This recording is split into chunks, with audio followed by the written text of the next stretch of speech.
আসসালামু আলাইকুম ওয়া রাহমাতুল্লাহি ওয়া বারাকাতুহু। প্রিয় ভিউয়ার্স, আজ আরাফার দিন। আরাফার দিনের শ্রেষ্ঠ দোয়াগুলোর মধ্যে এই দোয়াটিও হচ্ছে অন্যতম।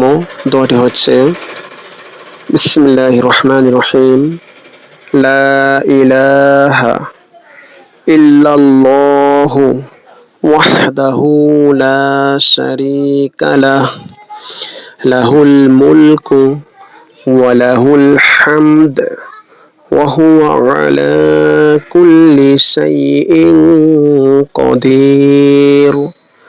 দোয়াটির অর্থ হচ্ছে লা ইলাহা, লা অর্থ নেই, ইলাহা অর্থ হচ্ছে কোনো উপাস্য অথবা উপাসনা পাওয়ার যোগ্য কোনো ব্যক্তি। লা ইলাহা, কোনো উপাস্য নেই, ইল্লাল্লাহু, আল্লাহ তাআলাকে ছাড়া। ইল্লা অর্থ ছাড়া, আল্লাহ অর্থ আল্লাহ। ইল্লাল্লাহু অর্থ হচ্ছে আল্লাহকে ছাড়া কোনো ইলাহ নেই, কোনো উপাসনা পাওয়ার যোগ্য কোনো ব্যক্তি নেই। ওয়াহদাহু লা শারীকা লাহ, ওয়াহদা, ওয়াহদা অর্থ এক বা একক, হু অর্থ তিনি।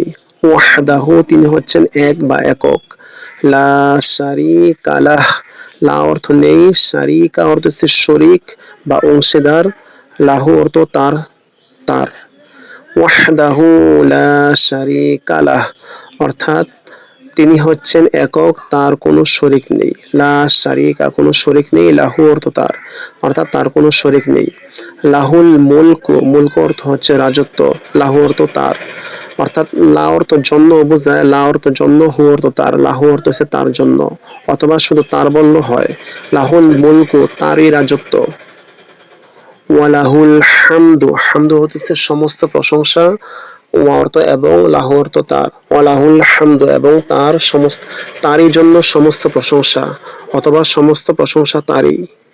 ওয়াহুয়া আলা কুল্লি শাইইন কদির, ওয়াহুয়া, ওয়া এবং হুয়া তিনি, তিনি হচ্ছেন আলা, আলা অর্থ উপরে, কুল্লি মানে প্রত্যেক, শাইইন মানে বস্তু বা জিনিস, কদির মানে ক্ষমতাবান, অর্থাৎ তিনি প্রত্যেকটা বস্তুর উপরে অথবা তিনি প্রত্যেকটা জিনিসের উপরে, কদির মানে কি, ক্ষমতাবান। আসসালামু আলাইকুম ওয়া রাহমাতুল্লাহি ওয়া বারাকাতুহু।